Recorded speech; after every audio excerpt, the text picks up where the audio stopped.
বিশ্বনবী বলেন, আমার মায়েরা খেয়াল করে শুনুন, বিশ্বনবী আপনাদের উদ্দেশ্য করে বলেন, আল মারআতু ইযা সাল্লাত খামসাহা ওয়া সামাত শাহরাহা হাফিজাত ফুরুজাহা আতাআত বা'লাহা ফালতাদখুল মিন আইয়ি আবওয়াবিল জান্নাতি শাআত। বিশ্বনবী বলেন, ও রমণীরা, ও নারীরা, যে সমস্ত নারী এই 4টা কাজ করবে, এই 4টা কাজের গ্যারান্টি দিবে, তাদেরকে জান্নাতের 8টা দরজার গ্যারান্টি দেয়া হবে। কি 4টা কাজ? 1 নাম্বার, আল মারআতু ইযা সাল্লাত খামসাহা, যে নারী 5 ওয়াক্ত নামাজ পড়ে। কি করে? জেলা স্টেডিয়ামে অবস্থানরত আমার নারীরা, বোনেরা, বিশ্বনবী আপনাদেরকে 4টা কাজের কথা বলেছেন, খুব বেশি না। 4টা করলে 8 জান্নাতের দরজা সব খোলা। কোনটা দিয়ে যাবেন? যেটা দিয়ে মনে চায়। 1 নাম্বার 5 ওয়াক্ত নামাজ। আমার বোনেরা জোহরের নামাজ পড়তে পড়তে এটা আসরে নিয়ে যায়, আসর পড়তে পড়তে এটা মাগরিবে নিয়ে যায়। এরকম আসরা নাই? লালমনিরহাটে হয়তো নাই। আমার বোনেরা এটা করবেন না। ইন্নাস সালাতা কানাত আলাল মুমিনিনা কিতাবাম মাওকুতা, সময় মতো পড়বেন। সামাত শাহরা, রমাদানের রোজাগুলো রাখবেন। হাফিজাত ফুরুজাহা, যে নারী তার চরিত্রকে হেফাজত করে, তার প্রাইভেট হেফাজত করে, তার লজ্জাস্থান হেফাজত করে। ও মায়েরা, আপনার এই গর্ভ যে কত দামি আপনি জানেন না। আপনার এই গর্ভ থেকে জন্মাবে আগামীর সালাহুদ্দিন আল আইয়ুবী। আপনার গর্ভ থেকেই জন্মাবে ইমাম আল মাহদি আল মুনতাজার। আপনার পেট থেকে জন্মাবে আবু সাইদের মতো বীর সৈনিক। আপনার পেট থেকে জন্মাবে মুগ্ধের মতো বীর মুজাহিদ। আপনি জানেন না কে আসবে আপনার পেট থেকে। সময়টাকে কাজে লাগান, ইসলামকে বুঝেন, মানেন, আমাদের ইসলামিক লেকচারগুলো শোনেন। আমরা যে বার্তাগুলো, ইনস্ট্রাকশনগুলো, দিক নির্দেশনাগুলো আপনাদের খেদমতে রাখি, এগুলো মেনে চলুন। আপনিই পারেন আপনার ঘরটাকে জান্নাতের টুকরা বানাতে। একটা family, it's a very big institution and you are the MD, the managing director of this institution. চিল্লায় বলেন ঠিক কিনা? চাইলেই পারেন ঘরটারে জান্নাতের টুকরা বানাতে। 5 ওয়াক্ত সালাত, রমাদানের রোজা, নিজের চরিত্রের হেফাজত, ও আতাআত বা'লাহা, স্বামীর আনুগত্য। এটাতে অনেকে ভুল করে থাকে। হায় রে আমার বোনেরা, স্বামীর আনুগত্যকে এটা নিজের অপমান মনে করবেন না। আপনার স্বামী আপনার সবচেয়ে বড় গার্ডিয়ান, তিনি আপনার সবচেয়ে ভালো চায়। নারী কখনো গার্ডিয়ানশিপের বাইরে থাকতে পারে না। হয় আপনি বাবার গার্ডিয়ানশিপের ভেতরে, বাপ না থাকলে ভাই আপনার গার্ডিয়ান, ভাই না থাকলে চাচা গার্ডিয়ান, বিয়ের পরে আপনার স্বামী আপনার গার্ডিয়ান। শরিয়া সম্মত স্বামীর আদেশগুলো আপনি মেনে চলবেন, কিন্তু শরিয়া বিরুদ্ধ কোনো আদেশ মানতে আপনি বাধ্য নয়। আওয়াজ করে বলুন সবাই ঠিক কিনা? এই 4টা কাজ যদি কোনো নারী করে, বিশ্বনবী বলেন জান্নাতের 8টা দরজা খোলা। তোমার যেটা দিয়ে মনে চায় সেটা দিয়ে জান্নাতে তুমি এন্ট্রি নিতে পারবা। আমরা এখানে লালমনিরহাটের সোহরাওয়ার্দী ময়দানে আজকে যেমন একত্রিত হতে পারলাম, আল্লাহর জান্নাতেও যেন একত্রিত হতে পারে। আল্লাহ তুমি তৌফিক দান করো। আল্লাহ আমার এই কলিজার টুকরা যুবক ভাইদেরকে তুমি ওমরে ফারুকের মতো কবুল করো। জেলা স্টেডিয়ামে অবস্থানরত আমার মা বোনদেরকে তুমি ফাতেমার মতো, খাদিজার মতো কবুল করো। আমার ভাইরা, বিশ্বনবীর বয়স তখন প্রায় 51 বছর। কত বছর? বিশ্বনবীর সবচেয়ে কাছের মানুষ খাদিজা রাদিয়াল্লাহু তাআলা আনহা ইন্তেকাল করেছেন। বিশ্বনবী বড্ড কষ্ট পেলেন, হৃদয়টা ভেঙে খান খান। যিনি ঘরের ভেতরে বিশ্বনবীকে সান্ত্বনা দিতেন, ভালোবাসা দিতেন, বাইরে গেলে কোরাইশরা বকাঝকা করে, অত্যাচার করে, কিন্তু আম্মাজান খাদিজা রাদিয়াল্লাহু তাআলা আনহা ঘরটারে এমন শান্তির নীড় বানায় রেখেছেন, এই ঘরের ভিতরে ঢুকলে বিশ্বনবীর কলিজাটা ঠান্ডা হয়ে যেত।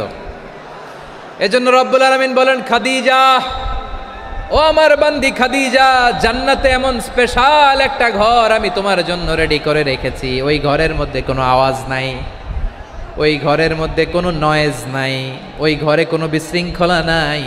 কারণ মক্কার জমিনে আমার নবী কুরাইশদের বিশৃঙ্খলা, নয়েজ আর ঝামেলাগুলোকে উপেক্ষা করে যখন তোমার ঘরের ভিতরে ঢুকতো, ঘরটারে তুমি শান্তির নীড়, ঠান্ডা, নীরব, নিস্তব্ধ, নিঝুম আর শান্তির নীড় বানিয়ে রেখেছো।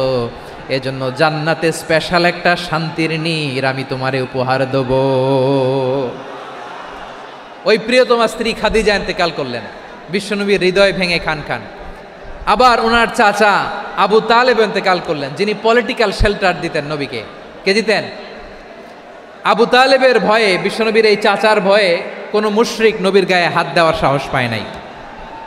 এখন স্ত্রীও নাই, চাচাও নাই, নবীকে আশ্রয় দেওয়ার কেউ নাই, নবীর চারদিকে অন্ধকার, নবী এখন কই যাবেন? আমার পেয়ারা নবী নতুন স্টেশন খুঁজতেছেন, নতুন দাওয়াতি প্ল্যাটফর্ম খুঁজতেছেন। তিনি যায়েদ বিন হারেসা রাদিয়াল্লাহু তাআলা আনহুকে নিয়ে মক্কার পাশের একটা নেইবরিং সিটি তায়েফে চলে গেলেন। কোথায় চলে গেলেন? লালমনিরহাটের ভাইয়ের আওয়াজ করে বলেন, কোথায় গেলেন? তায়েফে চলে গেলেন দিনের দাওয়াত দেওয়ার জন্য। কি দেওয়ার জন্য? নাকি জমি কিনতে গেছিলেন? জমি কিনতে, দুনিয়ার যশ খ্যাতির জন্য, নিজের কোনো লাভের জন্য? তায়েফবাসীদেরকে জাহান্নামের আগুন থেকে বাঁচানোর জন্য। আওয়াজ করে বলতে হবে, ঠিক কিনা? বিশ্বনবী